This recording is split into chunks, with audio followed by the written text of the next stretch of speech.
Sirasu yare aina jumdagi thobani akhoi aina lepe bibim ibung yupasingi wafam khajitang mayang yafamda taminasi aduki matik thamoi sokwa wafamni mayam taminasi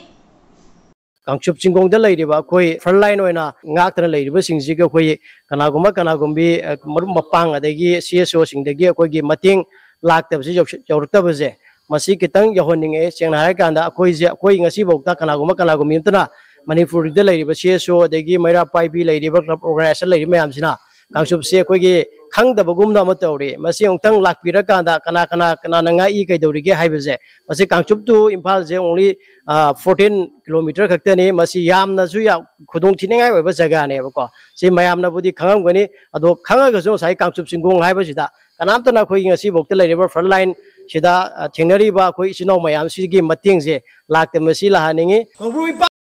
asi handak tagi anoba video ni hanagi video nate ado mayam daina haijaga dabadi akhoi gi khungai ba ibung yupa amagi wari mayam dai thamake inaw se khungai ba inaw amagi wari ne ba masa mo ka phana masa mo to ka phajagar ba marin khagar ba inaw ne ba ado inaw do ngarang nan aina wari sana ba kanda video call laina uba kanda masak se mayang se kana phibam se yam soya ba aina inaw do ka hangya ba hai re ba inaw khrani yum da potharo adoga amukam khrani isa je phagala kanda thowaina ado inaw do na hai re ba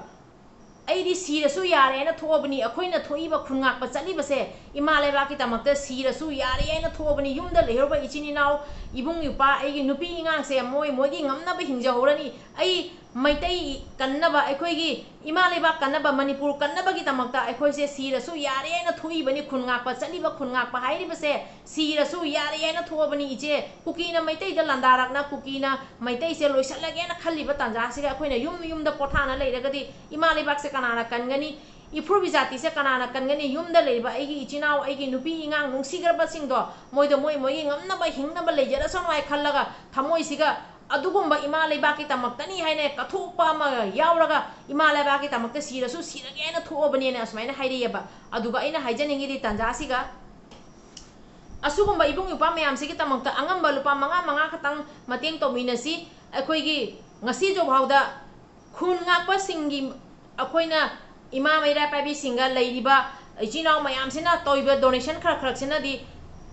oiba yaba asisina awat apa naideba donation di oideba senjau pabe mayamna haidaraga watana thambana tabanina ado makhatana yengminagi si mayamde haijaga dabadi mayam leiriba ichinau meetei ichinau mayam se hanadagi su asum donation taw leirabanina mayam deina haijaga deni mayam azamba donation taw birakanu akhoi leiriba meetei ichinau mayamna lupa manga tang nusibiduna donation taw biraga asumana akhoi gi Kangchup Chingkhong da leiba ibung yupa amasung atai famda leiba ibung yupa singe famda angamba donation khaji tang tawba chache ge aina khali aingonda leiba lupa lising manga tara khaksina di oibada kharadi yararoi aduna mayamdagi angamba lupa manga tang donation tawbiu haina video se semjarakpani ado makhata namuk yengminagi si Begin hiram mayam se koi gi lamba de koi na chalu mayam sing je dai loi haibire phajana pangbi ge di haraga pangbi rakta ba de gi hek commitment piramage hek yobirakta ba sum boina hujik che koi gi asugumba yamna nungai taba wafam se tabda thamoi se nungai te aduga atai su wa leiri mayam da thamjarake ado haijaga dabdi akhoi gi leiri ba ichinau mayam se akhoi gi tamakta thokpani senjau paina akhoi na nungai na yum da leiri ba sofa da leiri ba akhoi na yum da ngasi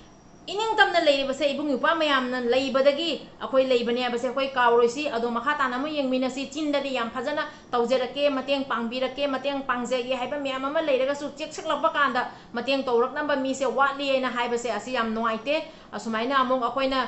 tungdamuk akhoina angamba mateng khaji tang osu tawba ngamna ba ibung yupa singa tungdamuk lakpa kanda angamba mateng khaji tang akhoi gi ichinau mayamna tawbiri haiba usi wase tana bagi tamakta ina ngasi video se semjabani mayamdagi aduki matik thajaba thamjaraga mayamdagi donation se ina nijerakpani mayam soidana donation khata tang tawbiu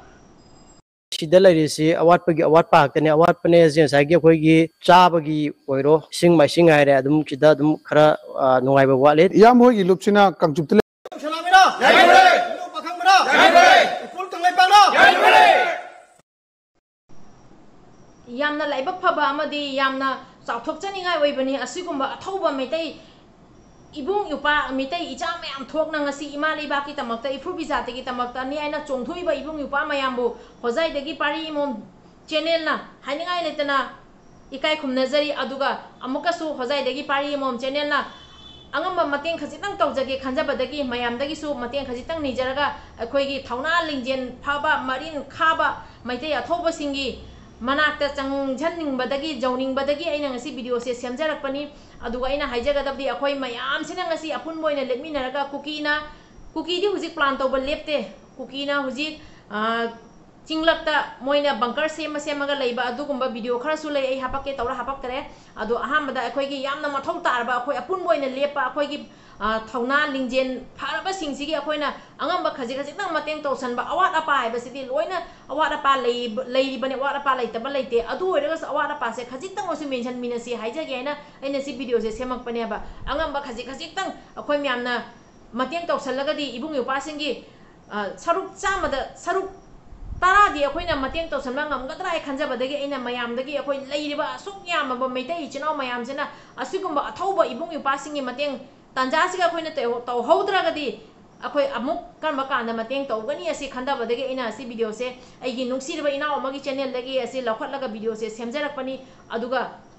amukasu aina haijagadabdi hojai dagi pari mom channel na myange afamda amuka yengbiriba ichinao ojasing leiriba myam punamake afamda thamjariba request mayam hanadagi sumatengdi yamna tawrae tawsu tawkhare ado ataisu mayamdagi ina haijagadabdi mayamda yamna mateng tawbirakano angamba lupa manga tang mateng tawminaraga ibung ipasing sigi angamba khaji tang mateng tawminasi aisu mafam manipur se amuka muk changjaninge ibung ipasing siga una ningna moigi awara pase khaji tang oisu aisu angamba mateng tawjaninge engonda leiriba lupa lising manga tarasina di oiba yararoi aduna mayamdagi mateng nijabani apunbana panganni ipa ipu haktaktagi akhoi puwai da su leiramani akhoi ahan akhoi